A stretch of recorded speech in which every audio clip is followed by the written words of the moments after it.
Tudo bem, chefe? Tudo bem. Quero um pingado escuro, meia canoa na chapa, com manteiga.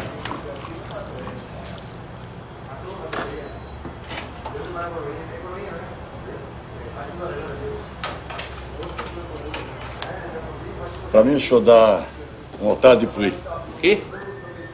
Otário de puí. Direto.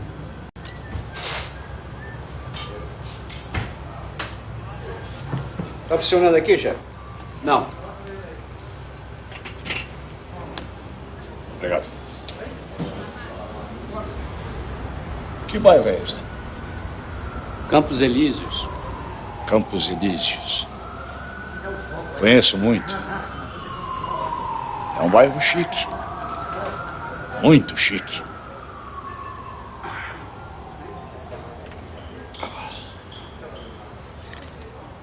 E agora? Como é que está isso aqui?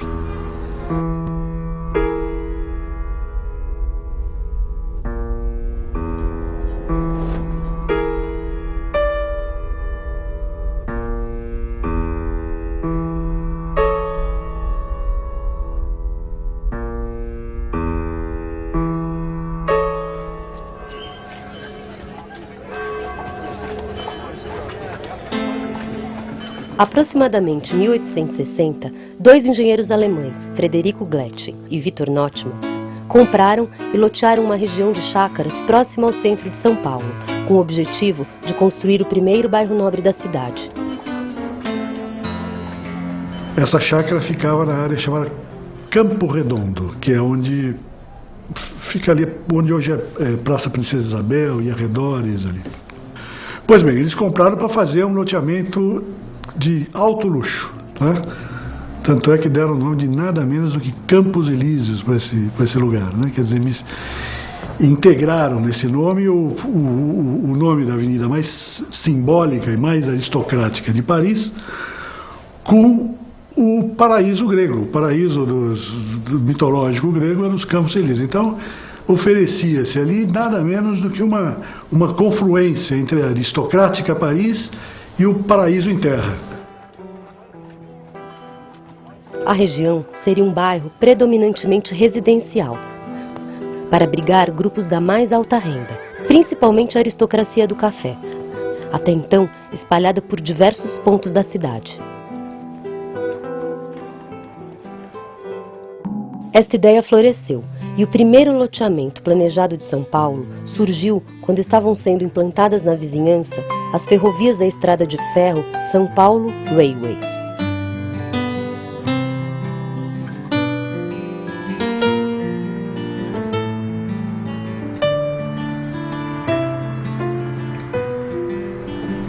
Conta pra mim, quer dizer, o que essa casa representa aí na história do bairro, né, dos Campos Elíseos? Bom, é um bom exemplo do que se tinha aqui, né? Na verdade, Campos Elíseos foi o primeiro bairro planejado da cidade de São Paulo e pela proximidade com a estação, né, tanto da Luz quanto da Júlio Prestes, tinham vários barões de café que se instalaram aqui, né? Era fácil de vir da fazenda e controlar toda a parte de transporte do café para Santos.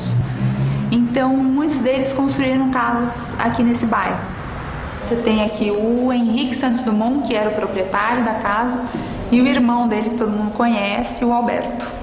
A casa foi construída em 1890, entre 1890 e 1894.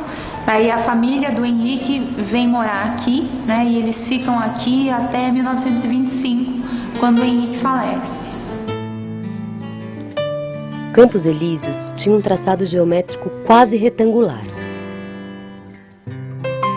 As casas maiores eram recuadas de alinhamento, com jardim na frente e nas laterais.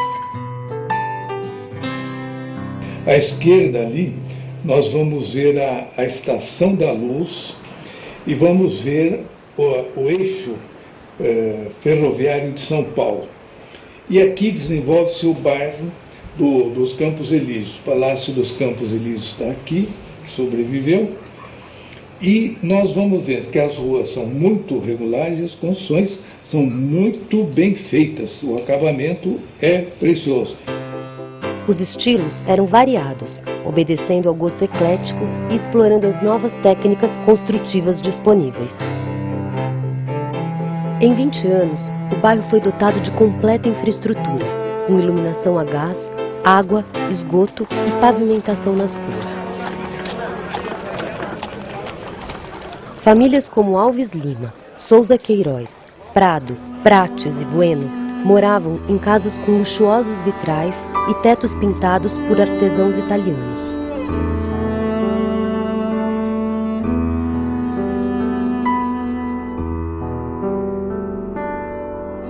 A história de Campos Elíseos está ligada às áreas educacional e administrativa. O Largo Coração de Jesus resultou da urbanização realizada em 1898. Os vicentinos tinham uma pequena capela aqui em funcionamento e pediram que nós também assumíssemos a capela e nos deram um terreno muito grande onde funciona no momento o colégio e está a igreja. E vieram os salesianos, se instalaram e estão aqui há 122 anos. Bom, o liceu certamente foi um dos grandes colégios de São Paulo. Este espaço histórico do bairro possui um dos mais significativos conjuntos arquitetônicos remanescentes do final do século XIX. De um lado, o Santuário e o Liceu Coração de Jesus, e de outro, o conjunto de casarões.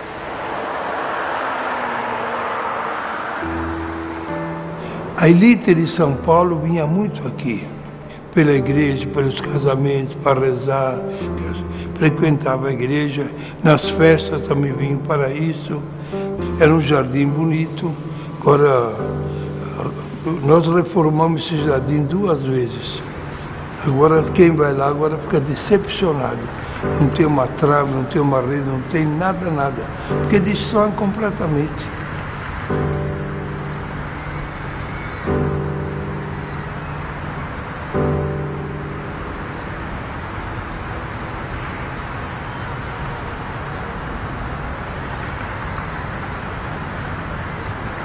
O Palacete Elias Chaves, posteriormente Palácio dos Campos Elíseos, sediou o governo estadual de 1912 até sua transferência para o Palácio Bandeirantes, na década de 60. A sua obra, concluída em 1899, foi inspirada no castelo francês de Écouen. A família Pacheco Chaves lá residiu até 1911, quando o palacete foi adquirido pelo estado de São Paulo. O arquiteto do projeto, o alemão Matheus Hausser, trouxe da Europa a maior parte dos elementos de acabamento e decoração do edifício. Os espelhos eram de cristal de Veneza, os lustres de cristal de Bacará, as maçanetas das portas e janelas de porcelana de Sèvres. As ferragens das portas eram em bronze, vieram dos Estados Unidos. Uma parte da decoração interna foi realizada em carvalho francês e o telhado com pinho de riga e as telhas de ardosa importada. Então, essa arquitetura revelava o que havia num certo modo, do ecletismo na Europa. Isto é, aqueles modelos de casa com mansarda, casas com janelas altas, dando grande iluminação. Ao lado havia um local por onde entrava o automóvel, porte-cocher. Tudo esses pormenores que tinha melhor nas cidades europeias era trazido para cá. As obras do Palacete foram bem representativas dos avanços tecnológicos de sua época. Incorporavam as soluções e elementos construtivos, equivalentes ao da Europa naquele momento. Então aqui, alvenaria de tijolo comum, né? Argamassa à base de cal, então é tijolo sobre tijolo. Aqui você já tem uma versão mais sofisticada da taipa. Né? Você pode perceber que assim, a estrutura é a mesma da taipa. A passagem da arquitetura de taipa de pilão, predominante em todo o período do Império, para a arquitetura do tijolo, predominante na Primeira República, não foi uma simples mudança na forma de construir as paredes. Foi a substituição de um conjunto de técnicas grosseiras, adequadas para o uso do trabalho escravo, por outras, possíveis com a presença de mão de obra especializada, oferecida pelos imigrantes e formada a seguir pelo Liceu de Artes e Ofícios.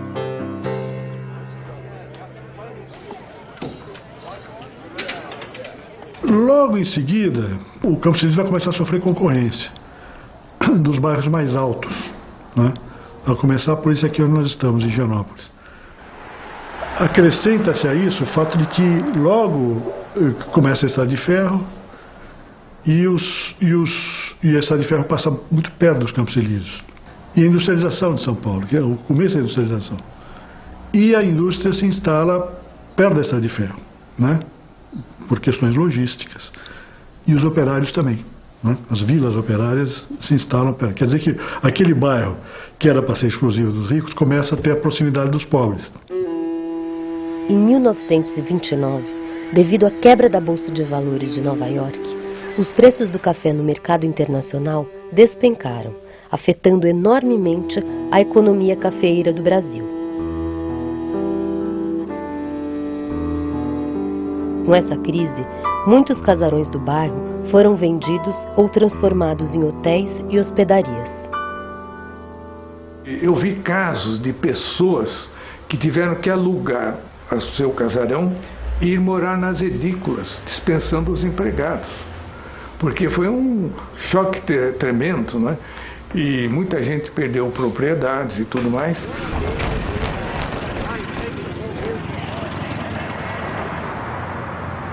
Além da crise do café, outros fatores contribuíram para que Campos Elíseos fosse perdendo as características de bairro residencial e de elite.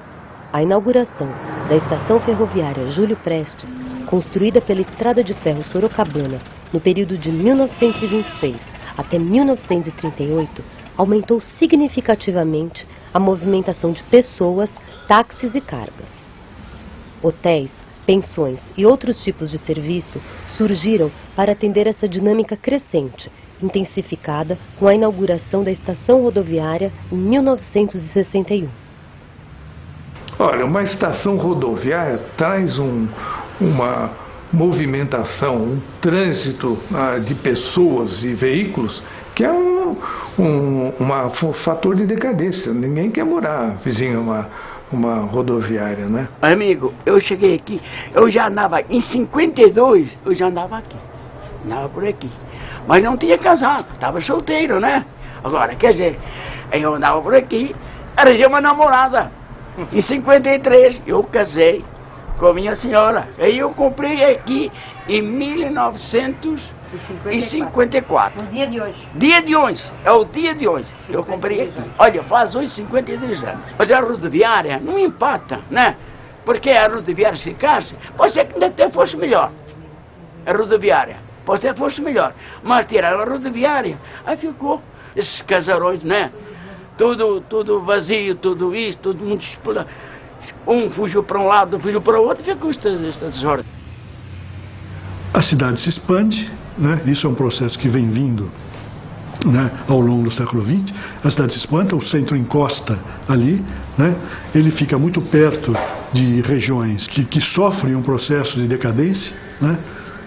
A começar pelo próprio centro da cidade, né? Então é isso, quer dizer, ele vai junto. Hoje em dia, quer dizer, eu me pergunto o que é Campos Elíseos, entendeu? Porque as pessoas têm mais na cabeça o que é Barra Funda, o que é Santa Cecília, né? O Campos Elíseos fica meio perdido nesse espaço, né? Quer dizer, se antes era uma coisa bastante característica, hoje não é. Hoje é uma coisa incaracterística, né? A única coisa de Campos Elíseos realmente que me vem na cabeça como Campos Elíseos é o Palácio.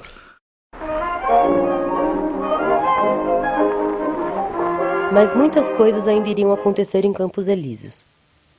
Em São Paulo, até 1953, o submundo da cidade, com poucas exceções, concentrava-se no bairro do Bom Retiro.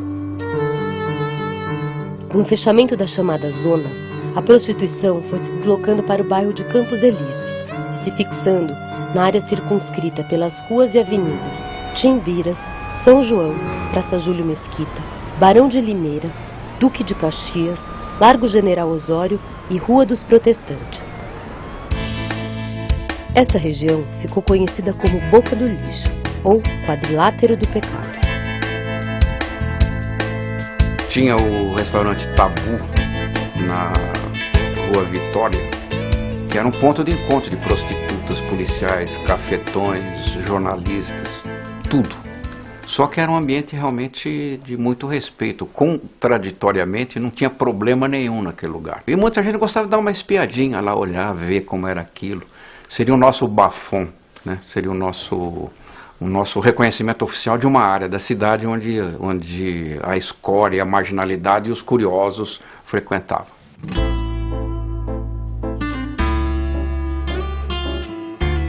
No início dos anos 60, devido à enorme pressão da sociedade para que este local fosse controlado e sua criminalidade combatida, ocorreram diversos cercos policiais que acabaram pulverizando a ação de bandidos, traficantes e prostitutas.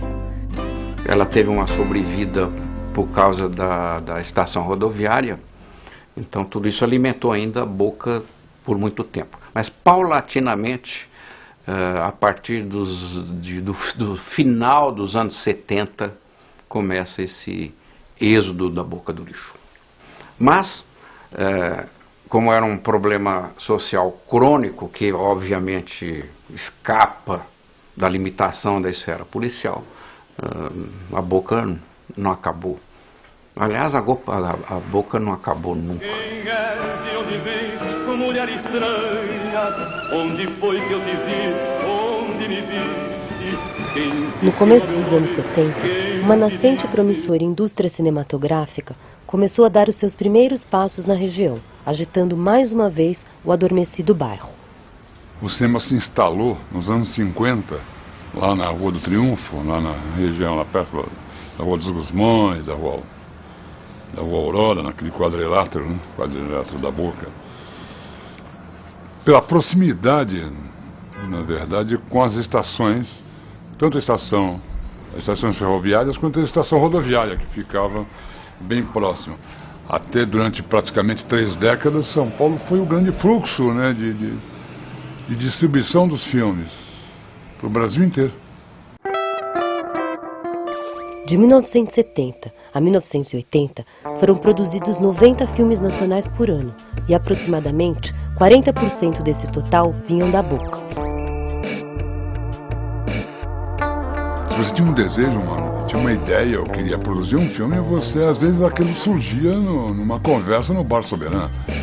O grande momento, o ápice da produção do cinema brasileiro, né? Onde se chegou a produzir quase 200 filmes por ano. A produção cinematográfica da época ficou muito identificada com a pornochanchada, mas também foram feitos faroestes, filmes de cangaço, kung-fus, melodramas e aventuras. Muito curioso que o termo cinema Boca do Lixo surgiu na época do início do cinema marginal. E aí você acha que de uma certa maneira a decadência, o auge da decadência veio realmente da forma como o filme pornográfico entrou no país. Hoje, Campos Elíseos é uma região que precisa de cuidados. Muitos cortiços, crianças de rua usando drogas e violência compõem um triste panorama. A droga avançou agora, não havia tanta. Depois que reprimiram no centro, eles imigraram para cá. Ficaram na rua, a maioria ficava na rua ao longo da Barão de Piracicaba. Só passava qualquer hora do dia até a noite. Sempre havia 40, 50 pessoas sentadas, criança, homem, mulher, velho, tudo, tomando droga. Isso aí também prejudicou o próprio colégio, que perdeu mais de 200 alunos, porque a família tem receio de vir aqui. Em 1998, em uma tentativa de revigorar o bairro, com a transformação de parte da estação Júlio Prestes, nasceu a elegante sala de concertos Sala São Paulo. Em 2002, a antiga Delegacia de Ordem Política e Social, o DOPS, foi transformado na atual Estação Pinacoteca.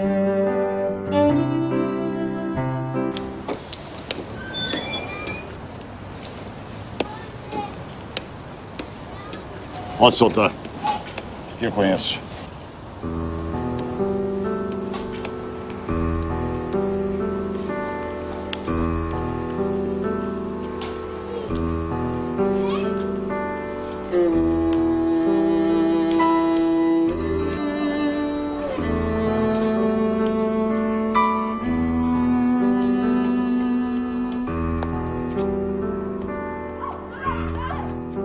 chegou aqui, o casarão estava bem degradado, né? Tanto que algumas coisas a gente não conseguiu recuperar. A parte de forro, por exemplo, você pode ver que é um forro de gesso, né? Porque a gente não tinha mais vestígios do que restaurar, né?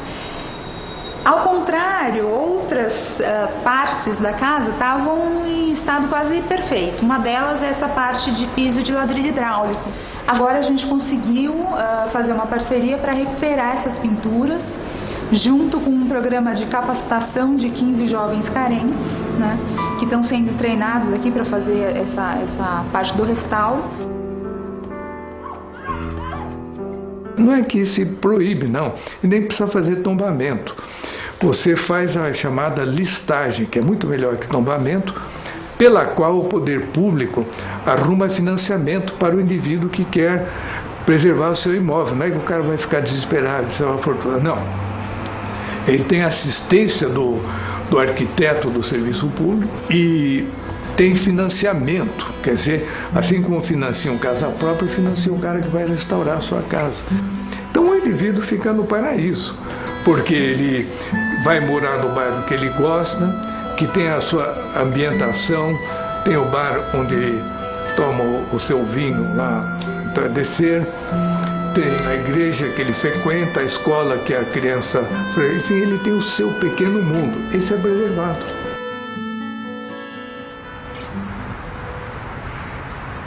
O uso exclusivo de uma região é uma coisa que comprovadamente hoje em dia se percebe que é uma coisa nociva.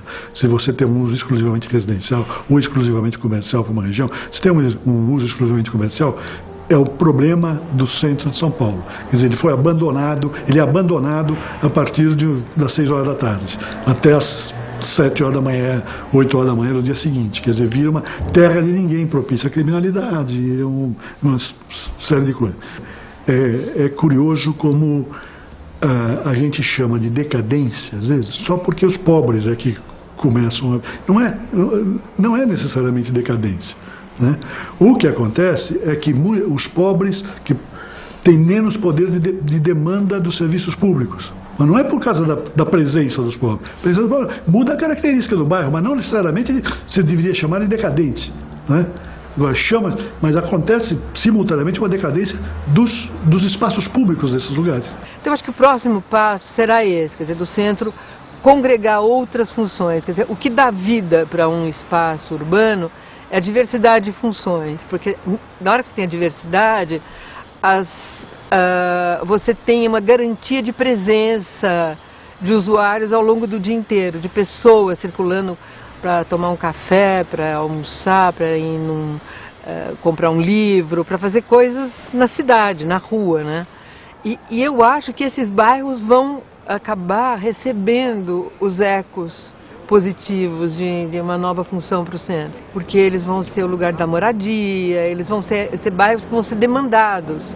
E aquela população que está ali, que hoje é uma população que a gente poderia dizer problemática para o centro, pode ser que ela seja até uma população empregada no centro. O centro como um polo de emprego, que ele é um dos maiores polos de emprego da cidade. Agora, meu filho, agora ainda tá assim, né? Tem o pobrezinho, tem aqui o pobre, como é que há de viver, né? Eu não tenho força para enfrentarem a vida, né? Tem que ter um auxílio, tem que ter algum auxílio para ver outra coisa, para continuar a mesma coisa, como era antigamente. Eu queria que continuasse novamente a mesma coisa. É bom para vocês. Amanhã, outro dia, veio aqui um filho, olha, aqui era Campos Elíseos, aqui era bonito. Antigamente passava o ônibus aqui, passava o elétrico, o bonde, tudo à vontade, tudo tranquilo. E agora, por que é que não anda? Nós somos as mesmas pessoas. Mas o senhor pretende continuar aqui? Opa, meu filho, aqui é o meu ninho. Aqui é meu Deus, aqui é tudo. Aqui é uma maravilha, eu estou falando. Aqui é um paraíso, minha filha. Nós não podemos dizer o contrário. Aqui é um paraíso.